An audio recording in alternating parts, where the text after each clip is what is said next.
আছি, অনেক মোটা না, আবার একদম লাইফে এসে সুইসাইড করি অথবা হ্যাকিং করি, আবার সবাইকে জানাই, করি না, একটা করি তো, তাহলে আমরা কি করি? মানসিকভাবে সুস্থ না। এটা হচ্ছে সুস্থতার নিয়ামক। কারো ক্ষতি করবো না, আবার নিজের ক্ষতি করবো না। অনুমান করে আমি একটা কিছু করে ফেললাম, আছে না এরকম? একজন বকা দিয়েছে, একজন একটু অপমান করছে, আমি এটা এসে আমি নিজেকে নিয়োগ করলাম, এটাও মানসিক অসুস্থতার প্রমাণ। তাইলে মানসিক সুস্থতা বলতে আমি কারো ক্ষতি করি না আর নিজেরও ক্ষতি করি না, বরং যখন আমি হেলথি থাকবো, for the higher purpose of our existence, আমি বেঁচে থাকবো পৃথিবীর মানুষের মঙ্গল করার জন্য। অর্থাৎ আমি আমাকে ব্যস্ত রাখবো মানুষের মঙ্গলার্থে। এটা হচ্ছে হেলথের বেসিক কথা। যদি আপনি হেলথি থাকেন, তাইলে আপনাকে দিয়ে কোনো তো খারাপ কাজ হবেই না, আপনি মানুষের কল্যাণে কিছু না কিছু করতে থাকবেন, নিজেকে ব্যস্ত রাখবেন। এটা দেখে মানে স্বাস্থ্যের পরিচয়। এরপরে হচ্ছে সোশ্যাল ওয়েলবিং। সোশ্যাল, এটা খুব ভালো। সোশ্যাল হেলথ কাকে বলে? সোশ্যাল হেলথ বলতে বোঝাই যে এটা হচ্ছে মূলত ইকোনমিক্যাল হেলথ, সোশ্যাল হেলথ। যেমন সাপোজ ধরেন, খুব যদি কেউ একজন টাকা পয়সাওয়ালা লোক আসলো, দেখবেন যে আসতে পিছনে হয়তো টাকা বসার জায়গাও নাই, ওনাকে কিন্তু নিয়ে আসতে দরকার হলে একটা বাইরে থেকে চেয়ার নিয়ে এসে বসানোর ব্যবস্থা করছে। ঠিক যদি সোশ্যাল হেলথ যদি কম থাকে, আপনি অনেক আগে আসছেন, প্রথম এসে বসছেন, কিন্তু পরিবেশ পরিস্থিতি বললো যে আপনি একটু উঠে একটু সামনে বসেন, যে আপনাকেও সামনে বসতে বলছেন, একটু সামনে দিয়ে বসেন, তাই তো? সোশ্যাল হেলথ যখন থাকে, যে আমার একটা কোনো প্রবলেম হয়েছে, আমি একজনকে ফোন করলাম, দেখো তো আমার প্রবলেমটা সলভ হয়েছে কিনা। ফোন পেয়ে বলছে না স্যার, আমি তো আগেই দেখছিলাম, শেষ করে ফেলছি। জানে যে এটা যদি 50 টাকা লাগে, স্যার তোমাকে 50 টাকা দেবে না, 500 টাকা নোট দিবে, এটা আগে হয়ে যাবে। আর যদি আমার কাছে ইকোনমিক ফিটনেস কম থাকতো, আমার নিজের ক্লোজ ব্লাডের কাউকে বললাম, সে বলতে ঠিক আছে দেখতেছি, 3 ঘন্টা পরে আবার একটা ফোন দিলেন, বললো যে একটু ব্যস্ত ছিলাম তো, একটু পরে দেখি। জানে যে এটা আমি যদি করিও, ওইটা আমাকে ঠিক আসবে না, কাজ হবে না। আর যদি আপনার ইকোনমিক্যাল ফিটনেস ভালো থাকে, আপনার ফোন লাগবে না, ফোনের আগে দেখুন এটা কমপ্লিট হয়ে গেছে, এটা তো আমার চোখে পড়ছে, আমি করে ফেলছি। Economical health. আর মেইনলি এখানে social wellbeing and not merely absence of disease or infirmity. কোনো ডিজিজ থাকবে না, কোনো ডিসেবিলিটি থাকবে না, তাইলে এটা আপনার তাকে হেল্প করবে। আচ্ছা, এখন প্রিজার্ভার অফ হেলথ। দেখেন খুব মজার কথা, আমি কিন্তু সরাসরি কোট করে কথা বলছি। আগেরটা বলছিলাম ওয়ার্ল্ড হেলথ অর্গানাইজেশন, এটা একটা বই থেকে নিয়েছি। He is likewise A preserver of health. He is likewise A preserver of health if he knows the things that ruins health and causes disease and how to remove from person in health. মানে হচ্ছে সেই হবে স্বাস্থ্য রক্ষক, যে জানে কোন জিনিসগুলা স্বাস্থ্যের বিকৃতি ঘটায়, মানুষকে অসুস্থ করে, এবং কি করে সেখান থেকে দূরে থাকা যায়। এই জিনিসগুলো আমাকে রোগ বানায়, আমি ওই জিনিস থেকে যদি দূরে থাকতে পারি, তাহলে আমি হবো স্বাস্থ্য রক্ষক। এখানে কিন্তু ডাক্তার হওয়ার কথা বলা হয়নি, যে অমুক মেডিকেল কলেজে 5 বছর পরে ইন্টার্নশিপ করে সার্টিফিকেট থেকে সার্টিফিকেট দিতে এখন ডাক্তার, সে স্বাস্থ্য রক্ষক। স্বাস্থ্য রক্ষক মানে সে স্বাস্থ্যের বিকৃতি কোন কোন জিনিসগুলো সম্পর্কে তার জ্ঞান থাকলেই সে হবে স্বাস্থ্য রক্ষক।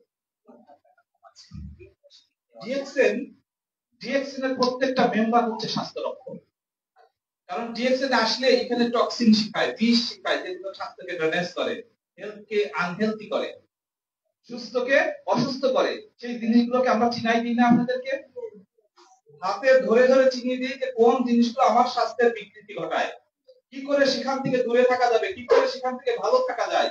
এই প্রসেসটা ডিএক্সএন শিখায় না শিখায়? এখানে আমার প্রোগ্রাম এর আগে কেউ করছেন, এরকম কেউ আছেন? আর ম্যাক্সিমাম নতুন, তাই তো? নতুন কারা দেখি? মাশাআল্লাহ, নতুনের সংখ্যা অনেক বেশি, খুব ভালো লাগলো। তাইলে আচ্ছা, এখন ডিজিজ কাকে বলে? সুস্থতা জানলাম, প্রিজার্ভ অফ হেলথ জানলাম, এখন ডিজিজ কাকে বলে? A condition of living body or one or more parts that impair the normal functioning and typically manifested by distinguishing sign and symptom. এর মানে হচ্ছে শরীরের কোন জায়গার কোন অঙ্গের কি হচ্ছে ফাংশনটা ইম্পেয়ার হয়েছে। ফাংশন মানে যে কাজ, হাত উঠানো, হাত উঠাতে পারি না, বলে ফ্রোজেন শোল্ডার, ডাক্তারের কাছে বলছে ফ্রোজেন শোল্ডার, হাত উঠাতে পারি না, শার্ট করতে পারি না, কোন ফাংশন আমার ডিস্টার্ব হয়েছে। এবং কিছু সিম্পটম অ্যারাইজ করছে, ওখান থেকে জিনিস দিয়ে ওঠে, এরকম বলে না দাঁতের সাথে হাত তো পিছনে নিতে পারি না, এরকম কোন যদি কোন লক্ষণ প্রকাশ পায় এবং আমার কোন অ্যাক্টিভিটিকে আটকায় দেয়, তাহলে এটাকে আমরা অসুস্থ, সেটা যে কোনো অর্গানেরও হতে পারে। ওকে, আর এইটার জন্য দায়ী হচ্ছে যে জিনিসটা, সেটা হচ্ছে এইটার নাম হচ্ছে সেল। আমি একটু ভালো করে বোঝানোর চেষ্টা করি। আমি সবসময় বলি যে এই বিল্ডিং এর একটা একক আছে তো? ইয়েস। এককটা হচ্ছে কি? ইট। একটা ইট হচ্ছে এই বিল্ডিং এর একক। যদি এই ইট গুলো নষ্ট হয়ে যায় না? আমরা সোনারগাঁয়ে গেছি না, পানামনগরীতে, ইট গুলো নোলা ধরে ছোট ছোট হয়ে গেছে, ক্ষয়ে হয়ে যাচ্ছে। এখন আপনি বাজারের সবচেয়ে দামি রঙের পেইন্ট করলেন, থাকবে না? থাকবে, কারণ ইট নষ্ট হয়ে গেছে। যদি এই ইট নষ্ট হয় তাহলে পেইন্ট করে রাখা যাবে না। ঠিক, আমার বডির একক হচ্ছে সেল। এই সেল, যদি সেল গুলো অসুস্থ হয়ে যায়, তাহলে কি আমি ভালো জামা কাপড় পরে সুস্থ থাকতে পারবো? খুব মজাদার খাবার খেয়ে সুস্থ থাকা যাবে? কারণ আমার সেল অসুস্থ হয়েছে। এখন কোশ্চেন হচ্ছে এই সেল গুলো কি করে অসুস্থ হয় এবং আমরা আনহেলদি হই, আমরা অসুস্থ হয়ে যাই। সেল অসুস্থ, আমরা অসুস্থ। আর কি করে এই সেল গুলোকে সুস্থ করা যায় যার ফলে আমরা সুস্থ হতে পারি, জানার দরকার আছে না? ওকে, এখন আমরা দেখেন সহজ অ্যান্সার এটা। এর সহজ অ্যান্সার হচ্ছে দুটো, একটা হচ্ছে বিষ আর একটা হচ্ছে ইমব্যালেন্স। বিষ বুঝতে পেরেছেন? টক্সিন বুঝেন? বিষের কারণে আমরা অসুস্থ হয়ে যাই, আর একটা হচ্ছে ইমব্যালেন্সের কারণে আমরা অসুস্থ হয়ে যাই। এখন বিষটা কি জিনিস দেখেন, এরকম কোন বিষ দেখা যায় ঢাকা শহরে? আছে কি? দেখছেন এরকম বিষ? এত বড় বিষ ইবনে সিনা নামে একজন চিকিৎসা বিজ্ঞানী ছিল, বলছে মেডিকেল সায়েন্সে এককভাবে সর্বোচ্চ লেখা বই হচ্ছে ইবনে সিনা, এখন পর্যন্ত তাকে অতিক্রম করতে পারে নাই, এত বই লিখছেন উনি ইবনে সিনা। উনি বলছেন মানুষ যদি এই দূষিত বাতাস এড়াই চলতে পারতো তাইলে আরো 1000 বছর পরমায় পেত। মানুষ যদি এই ধরনের বাতাসকে এড়াই চলতে পারতো তাইলে আরো 1000 বছর পরমায় পেত। আরো 1000 বছর যদি নাই বাঁচতাম, কিছুদিন তো বেশি বাঁচতাম, ঠিক তো? কারণ এই বাতাসের মধ্যে কি আছে? কার্বন মনোক্সাইড আছে, যেটা লাংস ক্যান্সারের জন্য দায়ী। আপনি বক্ষব্যাধি হাসপাতালে যায় দেখেন যে লাংস ক্যান্সারের কি বড় পরিমাণ রোগীর ভিড় আছে, এখানে তো বুঝবো না, কিন্তু যখন আমি বক্ষব্যাধিতে যাব তখন বুঝতে পারবো যে কত লোক এই অসুখে আক্রান্ত হয়েছে এবং অসুস্থ হয়ে আছে। ক্লিয়ার? আমার কথা বোঝা যাচ্ছে তো? গুড। এখন দেখেন এটা তো বিষ, বুঝতে পেরেছেন তো? এরপর দেখেন ওয়াটার।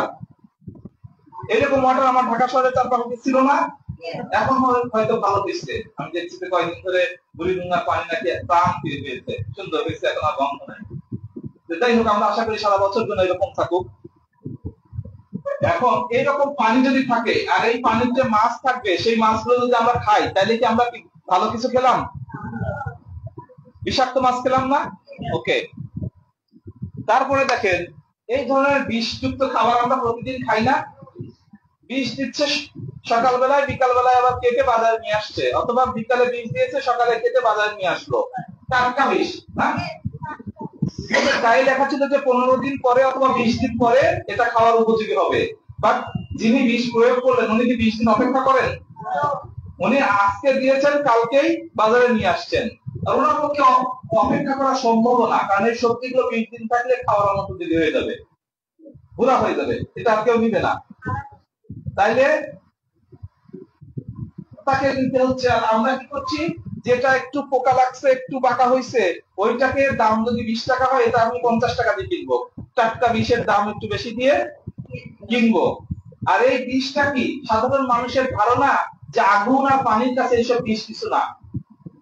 যারা বিষ দিচ্ছে তাদের মাথার মধ্যে এটা বসে গেছে যে এই বিষ আগুন আর পানির কাছে কিছু না, কিন্তু ওনারা তো জানেন না এই বিষের কম্পোজিশন কি।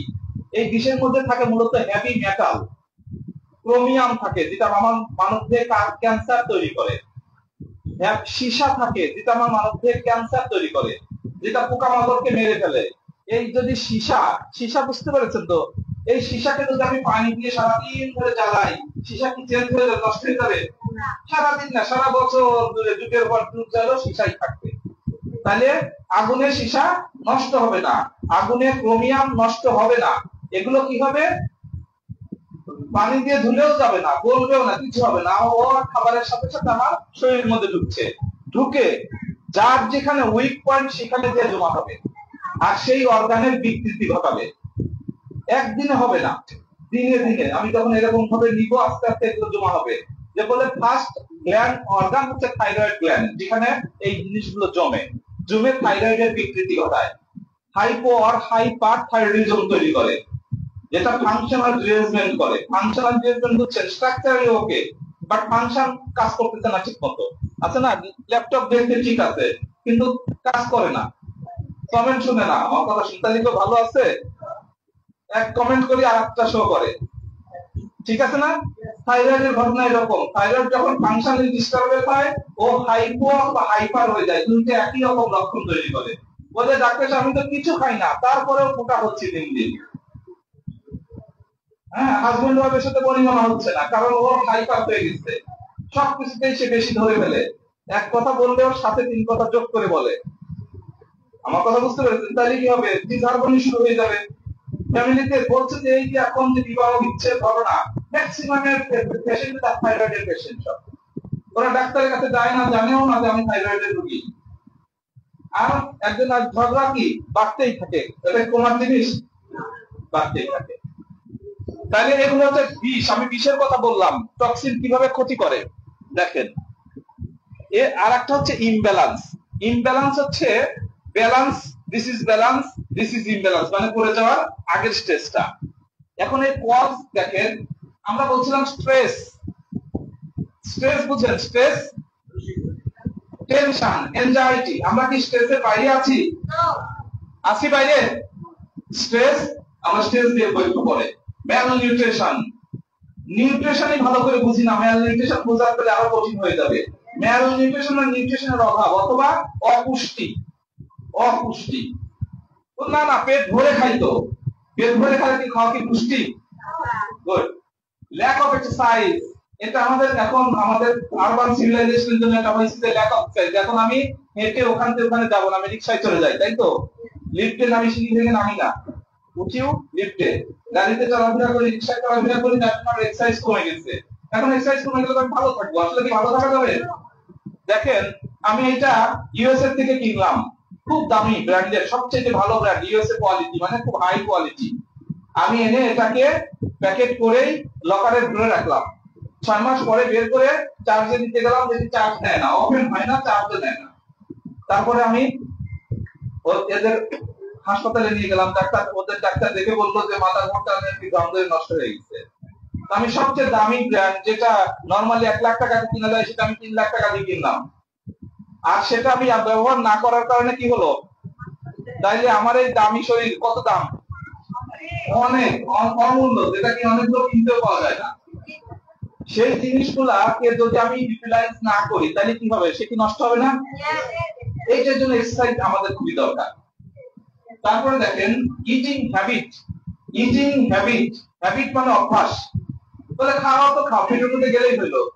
আল্লাহ তাআলা 32টা দাঁত দিয়েছে না, ফর মাস্টিকেশনের জন্য, মাস্টিকেশনের জন্য, প্রতিবার মাস্টিকেশন করবেন একটা এনজাইম আসে, এনজাইমের নাম হচ্ছে ptyalin, ptyalin, this is a proteolytic enzyme, protein ভাঙার এনজাইম, যেটা স্টোমাকেও নাই, আল্লাহ তাআলা মুখের মধ্যে দিয়েছে, স্টোমাকে নাই, স্টোমাকে শুধু হাইড্রোক্লোরিক অ্যাসিড আছে, আর কোনো এনজাইম নাই, এনজাইম আছে মুখে।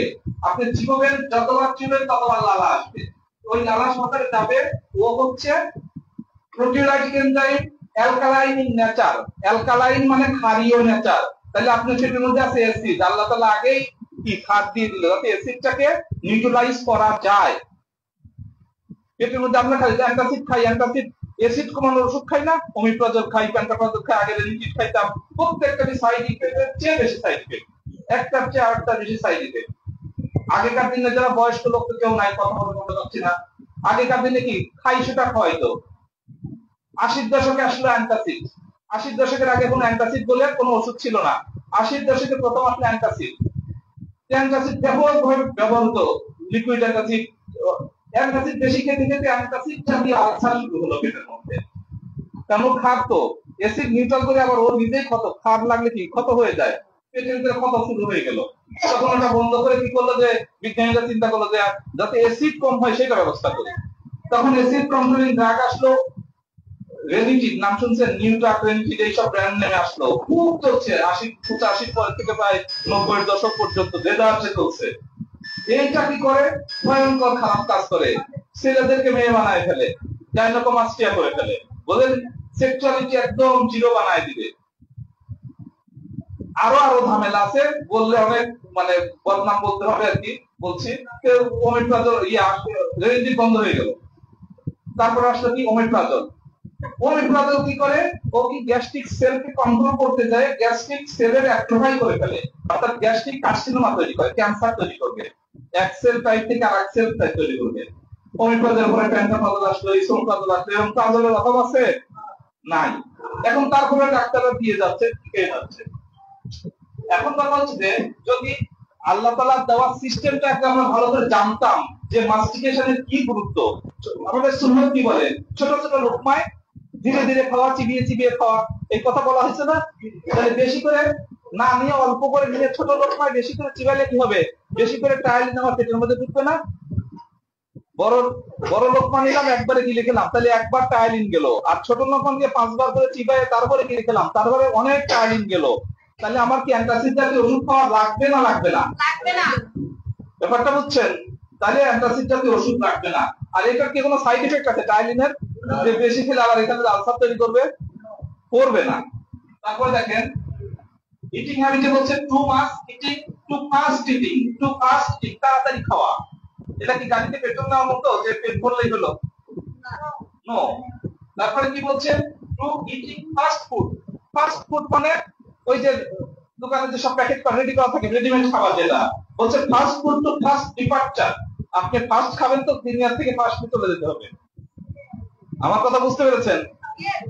Two eating too much fast food, you can go fast departure, এখান থেকে যাওয়ার সময় তাড়াতাড়ি হয়ে যাবে। টু ইটিং অ্যানিমাল ফুড, বলছে অ্যানিমাল ফুডটাকে আমরা বেশি খাচ্ছি এখন, তাই না? চিকেন খাচ্ছি, খাসি খাচ্ছি, গরু খাচ্ছি, একসাথে মিলে সবই খাচ্ছে, কারণ সবারই এক একটা আইটেম পছন্দ। Less eating fruits and vegetables, vegetables আমরা খুব কম খাচ্ছি এখন। এটা হচ্ছে আমাদের eating habit. This is the stress. Stress বুঝেন? দেখেন স্ট্রেস, যদি এরকম স্ট্রেস থাকে তাহলে কি আমরা সুস্থ থাকতে পারবো? সুস্থ থাকতে পারবো না। দেখেন এই যে স্ট্রেস, ওই পাশে স্ট্রেস, এই যে ছোট বাচ্চাটা এর কি স্ট্রেস আছে না? ওই খাতা নিয়ে স্ট্রেসে আছে, ওই পাশে স্ট্রেসে আছে না? ওদের তো কক্সবাজার যে আনন্দ করার কথা ছিল, বাট ওরা কক্সবাজার যাবে? যাবে তো নাই, টিকিট কাটলেও ক্যান্সেল করে দিবে, তুমি যাবো না। মন খারাপ না? প্রেশার বেড়ে যাবে কয়েকদিন পরে। হ্যাঁ, আর স্ট্রেস ম্যানেজ করার জন্য সবচেয়ে উত্তম পন্থা হচ্ছে প্রেয়ার। প্রেয়ার প্রেয়ার প্রেয়ার বুঝেন? প্রেয়ার বলেন। স্ট্রেস হচ্ছে ম্যানেজ করার সবচেয়ে উত্তম পন্থা হচ্ছে প্রেয়ার। এটা সবচেয়ে ভালো ওষুধ, মানে এত একদম কনফার্ম ওষুধ। বলছে কিভাবে প্রেয়ার আমার স্ট্রেসকে কমায় দেয়।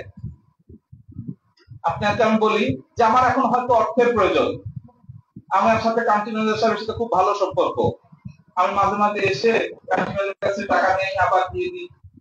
আমার এখনো খুব টাকার প্রয়োজন, মাসের শুরুতে আসলাম, দেখলাম উনি বেতনটা ড্র করছেন না, পকেটে টাকা আছে, আমি এসে প্রথম ওনার প্রশংসা শুরু করলাম, যে আপনার মতো ভালো লোক আমি আসলেই দেখি না। আমি যতবার আসছি কোনোবার আপনি আমাকে না করেন না, এত ইনায় বিনায় কয়ে তাহলে এখন আমার 1000 কোটি টাকা দরকার ছিল।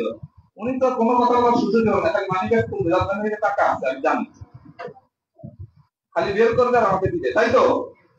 এখন যখন আমরা প্রেয়ারে দাঁড়াই, যখন প্রথমে কি আল্লাহর প্রশংসা করতে থাকি, এবং as a Muslim we believe যে আল্লাহ তাআলাই সমস্ত সমাধান আল্লাহ তাআলার কাছে আছে। যখন এটা বিলিভ করে আল্লাহর কাছে আমরা চাই, তখন আল্লাহ আমাদেরকে দিয়ে দেয়, কারণ বিশ্বাস আল্লাহ আমাদেরকে দিয়ে দিবেন। অর্থাৎ আফটার প্রেয়ার উই আর কুল, আমরা ঠান্ডা হয়ে যাই, যে আমরা জায়গা মতো পৌঁছাই দিচ্ছি, এখন আমাদের সলিউশন হয়ে যাবে ইনশাআল্লাহ, ঠিক না? এই ধরনের স্ট্রেস আমাদের, প্রেয়ার আমাদের স্ট্রেস কমায় ফেলে। এখন যারা প্রেয়ার করে না, আছে না এরকম ধর্মকর্ম কিচ্ছু করে না? আছে এরকম? হ্যাঁ আছে। আমরা এক দেশে গেছিলাম, ধর্মকর্ম কেউ করে না, মসজিদও নাই, মন্দিরও নাই, গির্জাও নাই, প্যাগোডাও নাই, হ্যাঁ ভিয়েতনাম ভিয়েতনামের আমাদের কান্ট্রির সাথে গেছিল আর কি তৎকালীন কান্ট্রির তাহলে কিছুই করে না তারা স্ট্রেস কমাবে কি করে তাদের তো ধর্মকর্ম নাই তারা এরকম দেখেন বৈশা আকাশের দিকে তাকাবে হা হা করে হাসবে এগুলো প্র্যাকটিস করে তারা স্ট্রেসটাকে করবে তাদের কনসেন্ট্রেশন অন্যদিকে দিয়ে দিবে আমি টাকার চিন্তা এখন করছি না বুঝতে পেরেছেন তো আর যখন স্ট্রেস থাকবে না তখন we are happy real happiness আসবে না তখন কি সর্দি কাশি জ্বর আমাকে আটকাইতে পারবে কলকাতা যাওয়া থেকে আটকাইতে পারবে না আর যদি আমাদের ইটিং হ্যাবিট এরকম হয় আমি হ্যাবিটের কথা বলছিলাম দেখো তো হ্যাবিট গুলো এরকম খাবারগুলো খাই না খুব মজা তাই না আমি এইগুলো খাইলে ঘটনা এটা ঘটবে কি ঘটনা ঘটবে দেখেন এই যে তৈলাক্ত খাবারগুলো আমরা খাবো তখন কি ঘটনা ঘটবে আমাদের রক্তনালীগুলো বন্ধ হয়ে যাবে তাই না বন্ধ হয়ে যাবে কারো আগে কোনটা ঘটবে যেখানে যার উইক আছে সেখানে আগে ঘটবে তাই না উইক জায়গা আগে আক্রমণ হয় না দুর্বল জায়গা যার হার্ট দুর্বল তার হার্ট ব্লকেজ আগে করবে যার লিভারের সমস্যা লিভার দুর্বল তাদের লিভারটা আগে ধরবে যার প্যানক্রিয়াস দুর্বল তার ডায়াবেটিস আগে আসবে আমি বুঝাতে পারি না ধরেন আপনার পায়ের বুড়ো আঙ্গুল অথবা কিডনি আঙ্গুলে কোনো একটা আঘাত আছে দেখবেন হাঁটতে যাও ওই জায়গায় আঘাত পেতে যাও আপনার ব্যথা আছে আপনি আমি নিজে দেখছি আমি কলেজ সময় তাওয়াফের সময় তো ভিড় হয় যখন আমার এই একটা আঙ্গুলে পা দিয়ে যতই হিসাব করে যাই ওইটাতেই পা আমি খুব প্র্যাকটিস করেছি না আমি এমন করে কেউ আমার পায়ে পা না নিতে পারে কিন্তু দেখি না ওইটাতেই পারে ইচ্ছা করে না এটা হচ্ছে ওই জায়গায় আঘাত বেশি লাগবে এটা প্রাকৃতিক নিয়ম আপনাকে মানতে হবে আমার বডিও এই খাবারগুলো খাইলে কেউ ভাবছে একই খাবার খাচ্ছে কেউ হার্ট অ্যাটাক আগে হয়েছে কেউ ডায়াবেটিস নিয়ে আগে আসছে কেউ লিভারের সমস্যা নিয়ে আগে আসছে এটা এটাই ঘটনা আর কি এখন কেন হয় এখন আমরা এটা শিখবো আমরা যে খানা খাইলাম আমি এর আগের যে প্রোগ্রামটা কথা বলছিলাম ওগুলো তো মনে আসতো না তাই না যে বলছিলাম ম্যাল নিউট্রিশন এই ম্যাল নিউট্রিশনের জন্য একটা বলছিলাম বিষের কথা তো ডাইরেক্ট আমি দেখাই দিলাম যে বিষ কি করে আমাদের অসুস্থতা করতেছে আর একটা হচ্ছে ম্যাল নিউট্রিশন কি করে আমাদের অসুস্থতা করছে এবং এই ম্যাল নিউট্রিশনের মধ্যে একটা টক্সিন আছে বলছে যে আপনার প্রয়োজনের অতিরিক্ত জিনিসটাই হচ্ছে বিষ আপনার প্রয়োজনের যা প্রয়োজনের যতটুকু লাগবে তার চেয়ে বেশি যদি আপনার কাছে ওই জিনিসটা থাকে তাহলে হবে বিষ যেমন ধরেন বাতাস ছাড়া কি আমরা চলতে পারবো এখন বাতাস যদি বেশি হয়ে যায় টর্নেডো হয়ে গেল তাকে আমাদের জন্য হার্মফুল না ইউজ খুব ভালো হয়ে যায় এখন অনেক বাতাস ধরে রাখি তাই তো আবার এই যে বন্যা হচ্ছে না পাকিস্তানে দেখছেন না কি অবস্থা পানির অভাবে একসময় মানুষ হাহাকার করছে আবার পানি একটু বেশি হয়েছে এর ক্ষেত্রে অপটিমাম আমার যা প্রয়োজন তাই এর বেশিও ভালো না কমও ভালো না এখন বিষের ক্ষেত্রেও এই বিষ আমরা যে টক্সিনের কথা বলছিলাম কয় ধরনের টক্সিন বলছিলাম টক্সিন টক্সিন মানে বিষ তাই না বিষ বিষ কয় ধরনের এক হচ্ছে এক্সো এক্সো মানে বাইরে থেকে আসে বাইরে থেকে ওই যে গাছপালাতে দিচ্ছিল ফলমূলে দিচ্ছিল বিষের এগুলো বিষ বাইরে থেকে আসলো আর এন্ডো হচ্ছে ভিতরে তৈরি হয় আমি যে খাবার খাই একটা কোম্পানিতে ফ্যাক্টরিতে যখন উৎপাদন হয় কালো ধোয়া বেরোয় না বিভিন্ন ধরনের পানি ময়লা পানি বেরোচ্ছে এগুলো বিষাক্ত পানি বেরোয় না আমার শরীরে যখন মেশিন চলতেছে না ভিতরে হজম করতেছে বিভিন্ন মেটাবলাইজ কাজ করতেছে বিভিন্ন ধরনের কাজ চলতেছে ওয়াশ প্রোডাক্ট তৈরি হচ্ছে না আমি ডেফিকেশন করছি ইউরিনেশন করছি থুতু ফেলছি হাঁচি দিচ্ছি একবার হাঁচিতে 22,000 স্পোর বের হয় মানে কত জীবাণু যে হাঁচির সময় যে রুমাল ব্যবহার করার কথা বলা হয় যে 22,000 অ্যাক্টিভ স্পোর বের হয় যেটা মানুষকে অসুস্থ করে ফেলতে পারে এখন এই এক্সোটক্সিন আমরা তো বুঝলাম এই এন্ডোটক্সিন হচ্ছে আমার শরীরে আমরা যে খানা খাচ্ছি সেই খানা থেকে এই এন্ডোটক্সিনটা তৈরি হয় কি কি এন্ডোটক্সিন তৈরি হয় দেখেন আমাদের যে বলছিলাম আমাদের খাবার খাওয়ার কথা ছিল যে আইডিয়াল খাবার আদর্শ খাবার খাওয়ার কথা ছিল তাই না আদর্শ খাবার উপাদান কয়টা ছিল বলেন তো কি কি ছিল বলেন তো এক নম্বর আদর্শ খাবার উপাদান কয়টা কার্বোহাইড্রেট আর একটা হচ্ছে প্রোটিন আর একটা হচ্ছে ফ্যাট তারপর হচ্ছে ওয়াটার মিনারেল ভিটামিন, আর একটা হচ্ছে ফাইবার। এরপর সবাই শিখে ফেলছে। তাহলে কার্বোহাইড্রেট এই পর্যন্ত হচ্ছে ম্যাক্রো। ম্যাক্রো মানে পরিমাণে বেশি দরকার, অনেক করে খাই।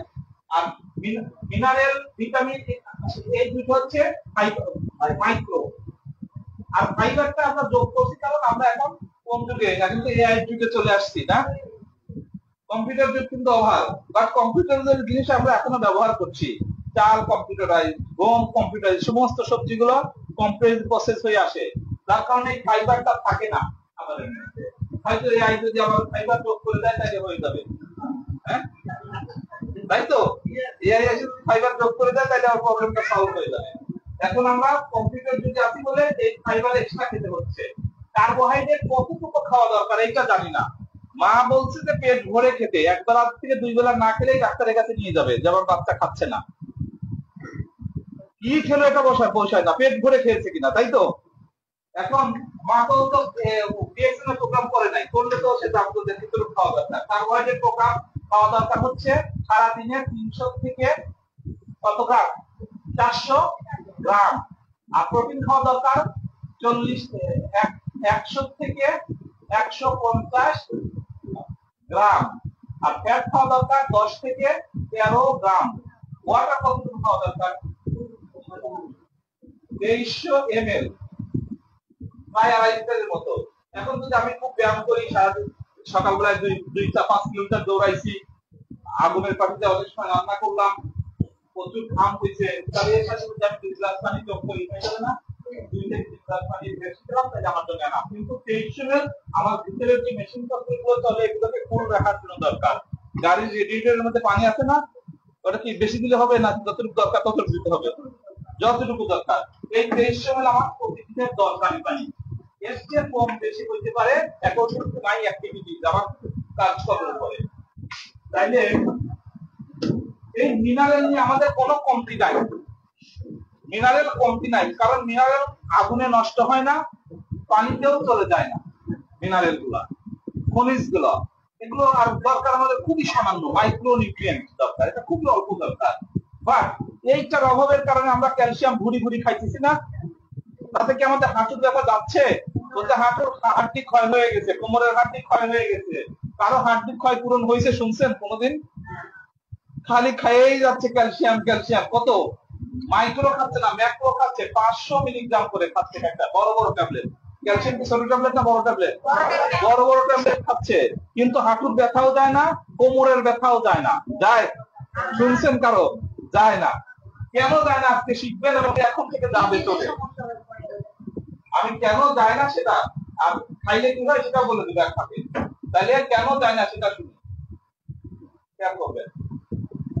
আচ্ছা, এই কার্বোহাইড্রেটটা যে আমরা যে খাই, ভাত, কার্বোহাইড্রেট কি? ভাত, রুটি, আলু।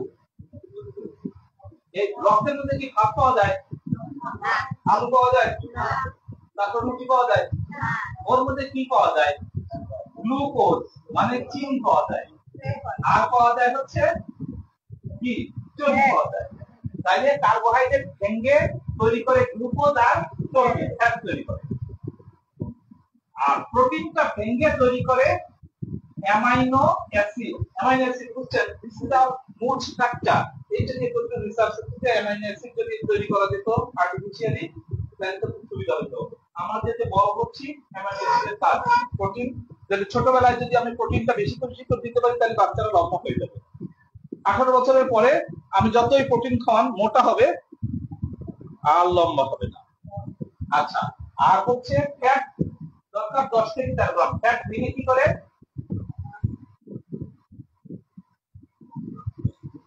Amino acid. আর ফ্যাট ভেঙে সিম্পল ফ্যাটি অ্যাসিড করে। সিম্পল ফ্যাটি অ্যাসিড করে। সিম্পল ফ্যাটি অ্যাসিড কি? একটা হচ্ছে টোটাল কোলেস্টেরল, একটা হচ্ছে ট্রাইগ্লিসারাইড কোলেস্টেরল, একটা হচ্ছে এলডিএল কোলেস্টেরল, একটা হচ্ছে এইচডিএল কোলেস্টেরল। এখন তাহলে ফ্যাট ভেঙে কয়টা কোলেস্টেরল তৈরি করে? সিম্পল ফ্যাটি অ্যাসিড 4টা, মেইন 4টা করে। এই 4টার নাম হচ্ছে টোটাল কোলেস্টেরল। আমি চিনব কি করে? ভালো করে শুনি। এখানে আমি ডিউ রাখছি, এখানে কথা বলবো। ফ্যাট ভেঙে তৈরি করে সিম্পল ফ্যাটি অ্যাসিড, তার মধ্যে total cholesterol. The fat comes from animal origin. মাথার মধ্যে একদম সেটআপ করে বসিয়ে নিব। Total cholesterol. ডাক্তার সাহেবরা লিপিড প্রোফাইল করতে দেন। যখনই আমি ডাক্তারের কাছে যাই, আমার প্রেসার কমছে না, প্রেসার কন্ট্রোল হচ্ছে না, ডায়াবেটিস কন্ট্রোল থাকছে না, আমার গ্যাসের সমস্যা যাচ্ছে, স্যার আমাকে দেখে লিপিড প্রোফাইল করে নিয়ে আসেন। কিন্তু লিপিড প্রোফাইল করতে এই সব জিনিস দেয়, কিন্তু এগুলো আমরা বুঝি না কি জিনিস। তাহলে এই লিপিড প্রোফাইল করতে গেলে এই চারটা জিনিস আমরা পাই। একটা হচ্ছে TC, total cholesterol. The fat comes from animal origin. The fat comes from animal origin মানে যে চর্বিটা প্রাণী জাতীয় খাবার থেকে আমার শরীরের মধ্যে ঢোকে তার নাম হচ্ছে টোটাল কোলেস্টেরল। মুখস্থ হয়েছে সবার? প্রাণী জাতীয় খাবার থেকে যে চর্বিটা আমার শরীরের মধ্যে ঢুকে তার নাম হচ্ছে টোটাল কোলেস্টেরল। ক্লিয়ার? আর হচ্ছে তা যেটা হচ্ছে আমি বললাম অ্যানিমাল ফুড না, অ্যানিমাল ফ্যাটই বলো, ফুড বলবো না, অ্যানিমাল ফ্যাট। ঠিক আছে? এবার হচ্ছে the fat comes from vegetable origin. The fat comes from vegetable origin. This is called TG, triglyceride. Clear?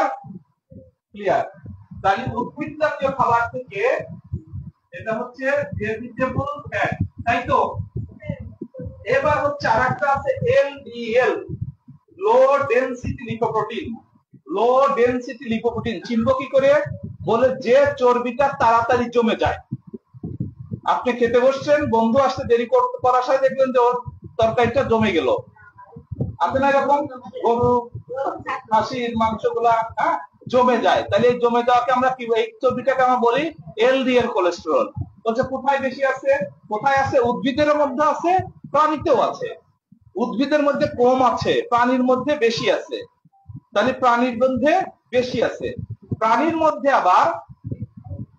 মধ্যে আবার গরু, ছাগল, মহিষ, ভেড়া এগুলোর মধ্যে বেশি আছে, মাছের মধ্যে কম আছে। সব মাছেই কম, তারপরেও মাছের মধ্যে মাংসের চাইতে মাছে কম। বুঝা গেছে? এখন আমরা সহজভাবে বোঝানোর জন্য বলছি, যাদের পা বেশি আছে তাদের কোলেস্টেরল বেশি আছে।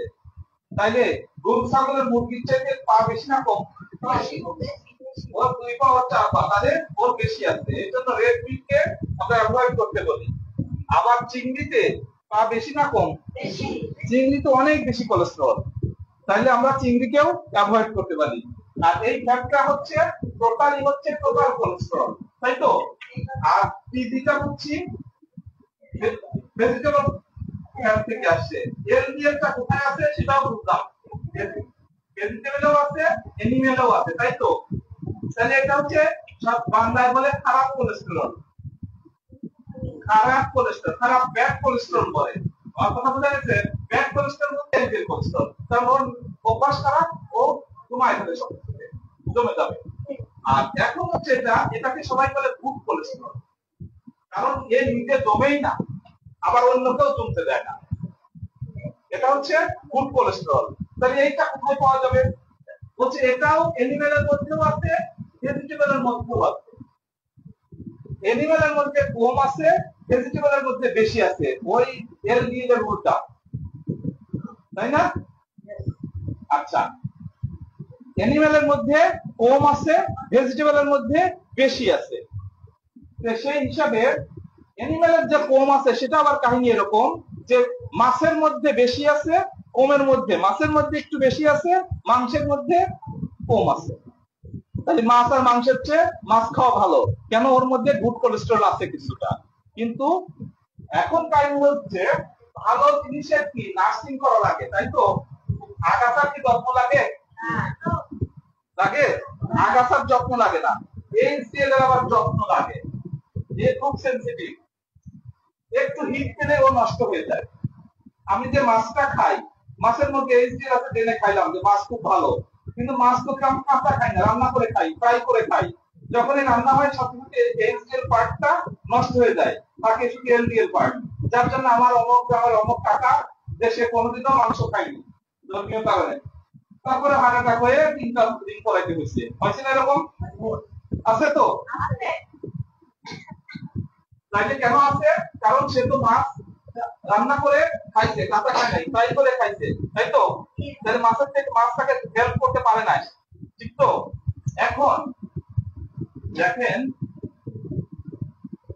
এই ভেজিটেবল ফ্যাটের গুণ কীর্তন করি। এখন এই ভেজিটেবল ফ্যাট যেটা টিসি, টিসির নেচারটা হচ্ছে আঠালো স্বভাব, আঠালো উঠেন। আমি যদি এইটাকে এখানে লাগায় রাখতে চাই কি থাকবে? আর এখানে যদি টাইটা লাগাই ধরে রাখি থাকবে, মানে কি একদম ফুটে যাবে, উঠবে না, তাই তো? তাইলে যদি আঠা থাকে, এই স্টিকি ভেজিটেবল ফ্যাট যেটা টিসি এর স্বভাব হচ্ছে আঠালো, স্টিকিনেস স্বভাব, স্টিকিনেস স্বভাব। আপনি এটা প্রমাণ আজকে বাসায় দিয়ে করবেন, সরাসরি কিচেনে যেয়ে টাইলসে হাত দিবেন, টাইলসগুলো দেখবেন কেমন আঠা হয়ে গেছে না? খুঁজে খুঁজে যা দেখবেন যে সবচেয়ে বেশি তেলের মুখে, তেলের বোতলে মুখ খুঁজতে যাবেন দেখবেন পুরো হাতে আঠা লেগে গেছে। এখন আপনি যখন এইটা চিনি দিয়ে রান্না করে খাবার খাই, আমার ব্লাডের ছেলে এই রক্তনালীর ভিতরে এরকম আঠার মতো প্রলেপ লাগায়, যার গায়ের সাথে এই টোটাল কোলেস্টেরল, এই এলডিএল কোলেস্টেরল এসে বন্ডিং হয়। আমি আজকে আপনাদের শেখাবো কি করে হার্ট অ্যাটাক হয়ে যায় এবং হার্ট অ্যাটাকটা কিভাবে হয় আর কিভাবে এটা আমরা প্রিভেন্ট করতে পারি। দেখেন, তাহলে এই হচ্ছে রক্তনালী, এই শুদ্ধ রক্তনালী, এইটা হচ্ছে এন্ডোথেলিয়াম, ভিতরের লেয়ার। এই ভিতরের লেয়ারের ভিতরের দিকে এই পর্দাটা ভিতরের দিকে আঠার মতো লেগে যায় টিজি, কোলেস্টেরল এসে এর সাথে বন্ডিং হয়ে আঠা পর্দাটা আস্তে আস্তে এটা মোটা হতে থাকে, মোটা হতে টাইট হতে থাকে। এখন আপনাদের টাকার বাঁধি দিকে গাটার দিয়ে বাঁধি না, এখন দেখা যাচ্ছে 500 টাকা 5টা বান্ডিল আবার একটা গাটার দিয়ে একসাথে করছি। এখন আমার কাছে আরো কিছু আছে, একটার মধ্যে ঢুকাই, একসময় এটা ছিঁড়ে যাবে না? টাইট হয়ে গেলে ছিঁড়ে যাবে। এখন এইটা ঢুকতেছে, ঢুকার পরে এর মধ্যে স্ট্রেস হয়, স্ট্রেস বুঝেন, স্ট্রেস টেনশন হয়ে গেল, টেনশন হলে টেনশন কাজ কোথায়? এরকম এক্সারসাইজ করবেন, ডাম্বেল নিয়ে এই মাসলটা ফুলে ওঠে না? অর্থাৎ যেখানে আপনি এক্সারসাইজ করুন সেখানে রক্ত চলাচল বাড়তে থাকে। টেনশন হয় ব্রেনের মধ্যে, তখন ব্রেনের রক্ত চলাচল বাড়তে থাকে। ব্রেনের মধ্যে যখন টেনশন হয় তখন একটা মেকানিজম আছে, রেনিন এনজিওটেনসিন 2 মেকানিজম। ওর কাজ হচ্ছে সমস্ত রক্তদানকে চেপে ধরা, যাতে সব রক্ত চেপে ধরলে কি হয়, পাইপের রক্ত এখানে হচ্ছে চেপে ধরলে ঘুরে যায় পড়বে রক্তগুলা, সমস্ত শরীর কি করে রক্তগুলো আর্টারিগুলো চেপে ধরে, তো ব্রেনের মধ্যে যেন রক্তগুলো যাইতে পারে। আমার টেনশন হচ্ছে ওখানে খাবার লাগবে বেশি দিতে। এখন কি করে চেপে ধরলো, চেপে ধরার সময় হচ্ছে এখানে জায়গায় কম ছিল, দেখেন এই হার্টের এই জায়গাটাই কম ছিল, এখন চাপার কারণে আরো চেপে গেল, তাহলে রক্ত যখন জোরে যাইতে হবে, এই যে পর্দাটা ভিতর ছিল হঠাৎ করে পর্দা ছিঁড়ে গেল, ছিঁড়ে গেলে রক্তের মধ্যে রক্তক্ষরণ শুরু হবে। ওইটা ছিঁড়ে গেলে ওখানে রক্তক্ষরণ হবে না? রক্তক্ষরণ হলেই রক্তক্ষরণ বন্ধ করার জন্য আমার বডিতে আল্লাহ তাআলা সিস্টেম দিয়েছে যে ওখানে ক্লট তৈরি করে তাড়াতাড়ি রক্ত বন্ধ করতে হবে, নাইলে তো ওখানে আরো ইনফেকশন হয়ে যা হয়ে খারাপ হয়ে যাবে। এই ক্লট তৈরি হয়ে গেল, জায়গা ছিল অল্প, ক্লট হয়ে পুরো জায়গাটা বন্ধ করে দিল, তাইলে এরপর আর রক্ত যাইতেছে না, তাইলে হার্ট অ্যাটাক হয়ে গেল। ধরেন সাপোজ হার্টের এই জায়গায় একটা বন্ধ ছিল, এখন হঠাৎ করে ওই কারণে পুরা বন্ধ হয়ে ক্লট হয়ে গেল, আর এই জায়গায় রক্ত পেলই না, তাহলে হার্ট অ্যাটাক হয়ে গেল। কিভাবে হলো? তাহলে এইটা বুঝলাম আর কি। এখন আমি যদি প্রতিদিন এখান থেকে ওই 500 টাকার বান্ডিল একটা করে বের করি, খুব টাইট ছিল, একটা করে বের করলাম, পরের দিন আবার আরেকটা বের করলাম, আস্তে আস্তে গাটাটা লুজ হয়ে যাবে, এই পথটা কি ছেড়ার কোনো সম্ভাবনা আছে? যদি আপনি আমাদের এই প্রোগ্রাম ভালো করে বুঝে থাকেন, তাহলে আজকের থেকে আপনার হার্ট অ্যাটাকের ঝুঁকি জিরোতে নেমে আসবে। জিরো বুঝতে পেরেছেন? যে আমি প্রতিদিন আমার টার্গেট থাকবে, আমি কিছু করে চর্বি এখান থেকে বের করবো, এখানে টাইট হতে দিব না, তাইলে আমার ঝুঁকিটা কমে গেল, সিরার চান্স দিলাম না। আমার কথা বুঝতে পেরেছেন? তাইলে কিভাবে শেষ করেন? শেষ কথা হচ্ছে এই যে এখানে আঠা যদি না দিই তাহলে কিন্তু লাগবে না, টোটাল কোলেস্টেরল বন্ড হবে না, তাই তো? প্রথম হচ্ছে আঠা দেওয়া বন্ধ করবেন। আঠা কি? আঠা কোনটা? টিজি। এটা হচ্ছে টিজিটা হচ্ছে আঠা, তাই তো? টিজি কোথা থেকে আসে? ভেজিটেবল ফ্যাট থেকে। ভেজিটেবল ফ্যাট কোনটা? সয়াবিন তেল, সূর্যমুখীর তেল, অলিভ অয়েল, তারপরে হচ্ছে রাইস ব্র্যান্ড অয়েল, তারপরে সরিষার তেল, বলে যে আমি তো সয়াবিন টাবিন খাই না, অরিজিনাল সরিষা ভাঙিয়ে খাই, প্রতিদিন 1 লিটার করে খাই। নিজের মিল, আমি তো কিনি না তো। আমার এক পেশেন্ট আসছে মানিকগঞ্জ বাড়ি, এখন মানিকগঞ্জ ঢুকতে প্রথম যে মিলটা ওইটাই, উনি একটা লিভারের মধ্যে একটা চর্বির টিউমার নিয়ে আসছে। তো বলছে ডাক্তার আমরা তো সয়াবিন টাবিন কিছু খাই না, আমার নিজের মিলের একদম ফ্রেশ সরিষাটা দৈনিক 1 লিটার করে খাই। আমার কথা বুঝতে পেরেছেন তো? এখন কাহিনী হচ্ছে যে ওই টিজিটা, এটা ডাক্তারি ভাষায় যে আমরা বলছি সরিষার তেল খাওয়া ভালো, কোনো তেল খাওয়াই, তেল যতটুকু দরকার, সারাদিনের তেল দরকার কতটুকু আমি বলছিলাম যে 10 থেকে 13 গ্রাম। এখন আপনি দেখেন কি অন্যায়টা আমরা করছি। কার্বোহাইড্রেট দরকার ছিল 300 থেকে 400 গ্রাম, বাট একটা ডায়াবেটিক পেশেন্ট যে বার্ডেনের থেকে বইপত্র নিয়ে প্রতিদিন হাজিরা দেয় সপ্তাহে সপ্তাহে মাসে মাসে, আপনার এরকম এরা খায় কত? 700 গ্রাম খায় মিনিমাম, 700। আর যারা ডায়াবেটিস না তারা খায় 1500। তোমার তো ইনটেক ভাত না থাকলে ভালোই লাগে না, এরকম আছে না? ইনটেক টেবিলে না এরকম এরপর ভাত তো কাকি করতে দাও, দিতে জায়গা আছে আছে তুমি গেলে 4-5টা রুটি খেয়ে ফেললো। একটা রুটিতে যদি 100 গ্রাম থাকে, 200 গ্রাম থাকে, দুইটা রুটিতে 400 গ্রাম, সকালে 400 গ্রাম, 200 গ্রাম, দুইটা রুটি খেয়েছে, পাতা পাতা দুইটা রুটি খাইছে 200 গ্রাম, রাত্রে 200 গ্রাম খাইছে, আর দুপুরে 3 কাপ ভাত খাইছে, 3 চামচ ভাত খাইছে, তাতে একটা বার্ডেনের হিসাব ছিল ও খায় 700। আর যদি নন ডায়াবেটিক বলছে তো আমি দুপুরে বসেই তো 3 প্লেট খাই আছে তো, তাহলে সে খাইলে 1500। তাহলে এইটা ব্রেকডাউন দিয়ে তৈরি করতে গ্লুকোজ, অতিরিক্ত মাত্রার গ্লুকোজ তৈরি করলো, আর অতিরিক্ত মাত্রার ফ্যাট তার শরীরের মধ্যে দিল। এই ফ্যাটটার নাম হচ্ছে কি? ভেজিটেবল অয়েলের ফ্যাটটা ভাত রুটি থেকে আসছে, এটা হচ্ছে টিজি। টিজি মানে আঠালো ফ্যাট তৈরি করলো। আঠালো ফ্যাটটা যে গায়ের সাথে আঠার মতো লেগে থাকবে, কোলেস্টেরল পাইলে আটকায় দিবে, ঠিক তো? তাহলে ব্লকেজ বাড়তে থাকবে না? বলেন যে ভাত খেলেও মোটা হয়ে যায়, আছে না এরকম? কারণ ভাতের মধ্যে ফ্যাট আছে, ভাতের মধ্যে ফ্যাট আছে। আজকে বাসায় যা প্রমাণ করবেন, একটা নন স্টিকি কড়াই নিবেন অথবা নরমাল একটা কড়াই নিবেন, একটু শুকনো ভাত দিয়ে নাড়তে থাকবেন আর হলুদ থাকবেন, একটু পরে দেখবেন পুরাটা কড়াইটাই তেল হয়ে গেছে, অল্প আঁচে রাখবেন, তার মধ্যে তেলগুলো বের হয়ে আসবে। তাইলে এই ফ্যাটটা আমরা বুঝতে ফেলছি তো, তাই না? আর হচ্ছে প্রোটিন থেকে ব্রেকডাউন করে, প্রোটিন ব্রেকডাউন করে তৈরি করে কি? Amino acid. প্রোটিন দরকার ছিল 100 থেকে 150 গ্রাম, আপনারা প্রতিদিন প্রোটিন খাই মাত্র 40 থেকে 50 গ্রাম। কেন কম খাই? বলছে আমি জানি না, আমি জানি না যে কার মধ্যে কতটুকু প্রোটিন আছে। বলছে মাছ আর মাংস প্রোটিন জাতীয় খাবার না, মাছ প্লাস মাংস, মাছের মধ্যে আছে 19% প্রোটিন। 1 টুকরা মাছ খেলে 100 গ্রাম মাছ খেলে মাত্র 19 গ্রাম প্রোটিন পাই, আর 100 গ্রাম মাংস খেলে মাত্র 22% প্রোটিন পাই, 22% মানে 22 গ্রাম পাই। তাহলে আমাকে 100 গ্রাম অথবা 150 গ্রাম মাছ প্রোটিন মানে অ্যামাইনো অ্যাসিড পাইতে গেলে খাইতে হবে মিনিমাম 500 থেকে 600 গ্রাম করে প্রতিদিন মাংস খাইতে হবে। 600 গ্রাম মাংস যদি প্রতিদিন খান, হার্ট অ্যাটাক তারা 5 বছর আগে হয়ে যাবে। কারণ মাংসের মধ্যে এই 22% বাদ বাকি আছে কার্বোহাইড্রেট এন্ড ফ্যাট, এবং এই ফ্যাটটারই কথা ফ্যাট, এই এলিমেন্ট ফ্যাট। আমার কথা বুঝা গেছে?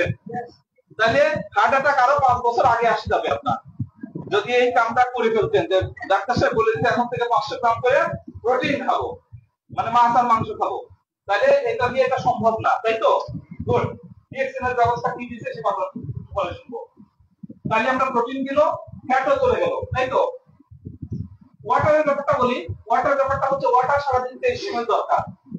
এখন কিডনি পেশেন্টের একটা ইন্টারন্যাশনাল স্ট্যান্ডার্ড আছে, আমরা মেনে চলবেন। সবাইকে বলে দিবেন যে তোমার যতটুকু প্রস্রাব হয় তার সাথে 1 লিটার যোগ করে দিবা। যদি হাফ লিটার প্রস্রাব হয় তাহলে খাবো কত? 1.5 লিটার। যদি 1 লিটার প্রস্রাব হয় খাবো 2 লিটার। যদি 250 ml প্রস্রাব হয় তাহলে 1.5 লিটার খাবো।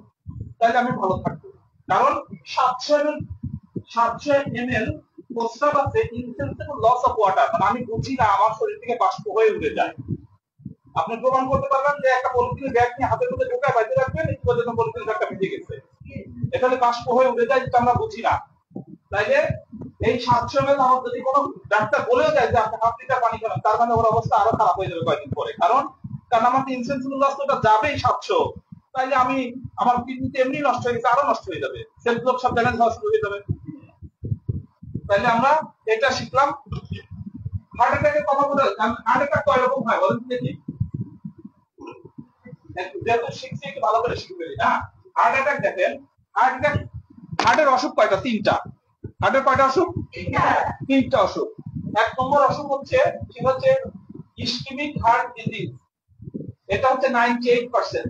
100 জন লোক হার্টের রোগী ধরলে 98 জন পাবো একটা অসুখ, সেটা হচ্ছে ইসকেমিক হার্ট ডিজিজ, যাদের এই রক্ততালিকা বন্ধ হয়ে গেছে।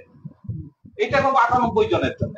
আর একজন পাবো ভাস্কুলার, দেখো ভালভুলার হার্ট ডিজিজ, যাদের ভালভ নষ্ট হয়ে গেছে, এটা 1%।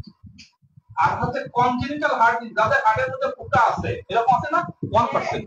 তাহলে 100 রোগী যদি কোনো হার্টের হাসপাতালের সামনে যা বসে থাকি, যে 100 জন বেরোলো, ওদেরকে আটকাই আর কাগজ চেক করে দেখবো যে একজন পাবো যাদের ভালভ নষ্ট, একজন পাবো যাদের হার্টের ফুটা আছে, আর 98 জন পাবো কি ব্লকেজ হয়েছে।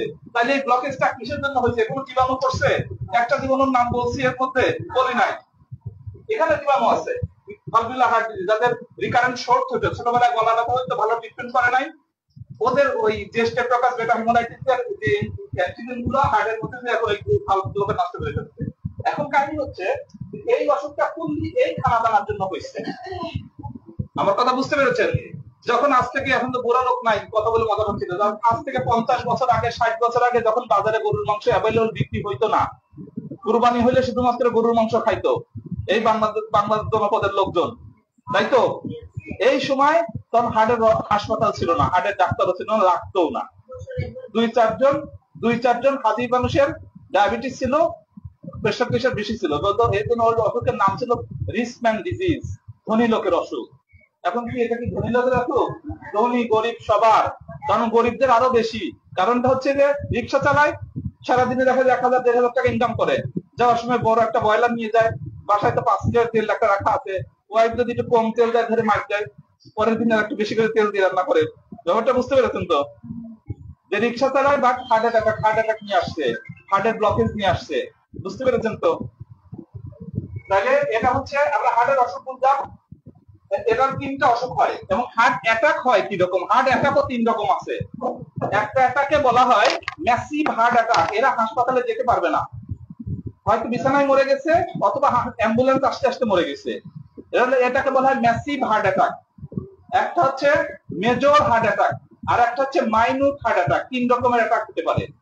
একটা, এটা আমাদের কোনো কন্ট্রোল নাই, আপনার কোনো কন্ট্রোল নাই, কারণ এর ব্লকেজটা কোথায় হচ্ছে আমি জানি না, হয়তো ব্লকেজটা এই জায়গায় হয়েছে, এখানে একটা ব্লকেজ হয়েছে, এখানে একটা ব্লকেজ হয়েছে, আবার এইটার পিছনে আর্টারি আছে, 3টা মেইন আর্টারি, তো 3টা মেইন আর্টারি গোড়াতে হয়ে গেছে। ব্লকেজ তো বোঝা যায় না। আর না বোঝার আরেকটা কারণ হচ্ছে এই হার্টটা এত পাওয়ারফুল আল্লাহ তাআলা বানাইছে যে 100% এটা হচ্ছে 100% রাস্তা খোলা। দেখেন 100% খোলা। এখন এটা 2% করে প্রতি ইয়ারে আমাদের লাইফস্টাইলে যেভাবে খানা খাই, যে খাবারগুলো দেখালাম, তাতে 2% করে প্রতি ইয়ারই ব্লকেজ হয়ে যায়, 2% করে হয়ে যায়। কিন্তু এই হার্টটা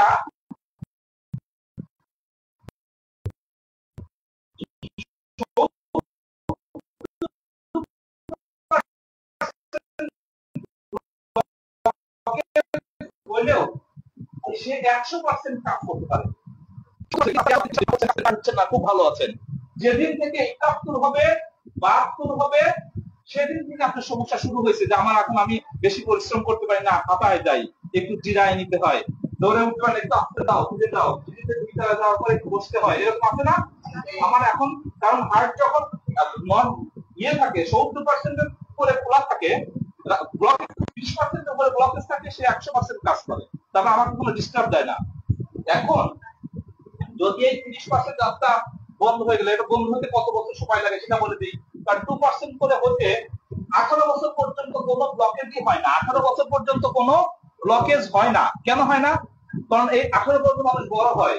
নদীতে যখন স্রোত থাকে তখন কি চর করে খালি ভাঙিয়ে পরিষ্কার করে নিয়ে যায়, কিন্তু যখন স্রোত শেষ হয়ে যায় তখন বোঝা যায় কোথায় কোথায় জমছে না। এই 18 বছর পর্যন্ত আমাদের কোনো ব্লকেজ হয় না, কারণ আমরা তখন বাড়তে থাকি। যেই 18 বছর শেষ হয় আমাদের ইপিফাইসিস ডায়াবেটিস ফিক্সড হয়ে যায়, আর বড় হবো না। তখন কি হয়? এখানে জমা শুরু হয়। এই জমা হয় বছরে 2% পর্যন্ত। আমি বললাম যে 70% পর্যন্ত অ্যাসিম্পটোমেটিক, কোনো সিম্পটম দেয় না, সে কোনো ডিস্টার্ব বোধ করায় না। তাহলে 70 আসতে কত? 2% তাহলে 35 বছর না? 35 আর 18 হচ্ছে 53 ইয়ার্স। 53 বছর হলেই